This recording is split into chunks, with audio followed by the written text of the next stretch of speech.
కింద పందికొక్కులు లెక్క ఇవాళ ఈ ప్రభుత్వ పెద్దలు దోచుక తింటా ఉన్నారు. దీనిపైన వెంటనే బీఆర్ఎస్ పార్టీ తరపు నుండి మేము డిమాండ్ చేస్తా ఉన్నాము.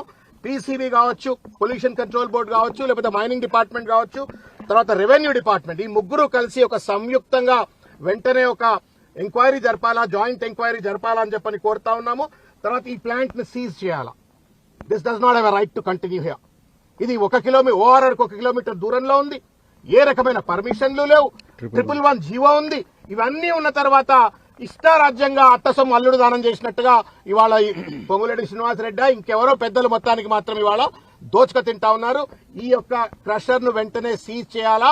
ఈ భూమిని వెంటనే ఆ దళిత బిడ్డలకు వాళ్లకే చెందే విధంగా చట్టపరమైనటువంటి చర్యలు తీసుకోవాలని చెప్పి కోరుతా ఉన్నాము.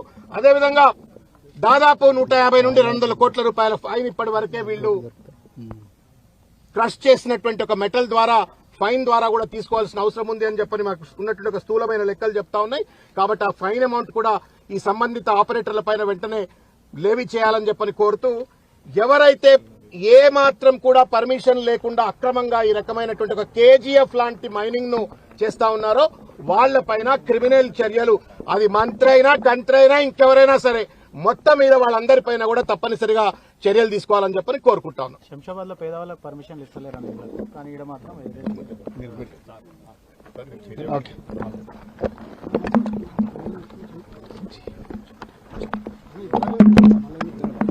ఈరోజు భారత రాష్ట్ర సమితి వర్కింగ్ ప్రెసిడెంట్ కేటీఆర్ గారు, అదేవిధంగా డిప్యూటీ ఫ్లోర్ లీడర్ మాజీ మంత్రివర్యులు హరీష్ రావు గారి ఆదేశాల మేరకు మరి ఈరోజు పెద్దలు గౌరవనీయులు మరి మేధావి డాక్టర్ దాసోజీ శ్రవణ్ ఎమ్మెల్సీ గారి నాయకత్వంలో ఈరోజు మేమందరం కూడా ఈ నిజ నిర్ధారణ కమిటీలో భాగంగా ఇక్కడికి రావడం జరిగింది.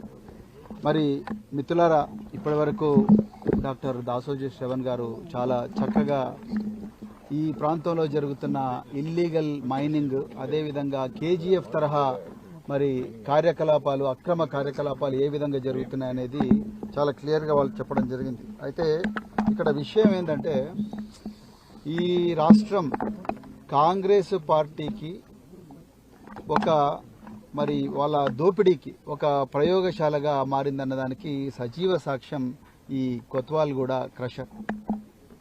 మరి పొంగులేటి శ్రీనివాసరెడ్డి గారు కావచ్చు, రేవంత్ రెడ్డి గారు కావచ్చు, వాళ్ళు అడుగునా కూడా ఈ తెలంగాణను దోపిడీ చేస్తూ ఉన్నారు.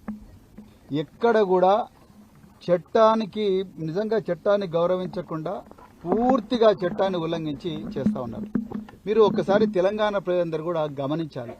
మీరు గ్రామాలలో ఇల్లు కట్టుకోవడానికి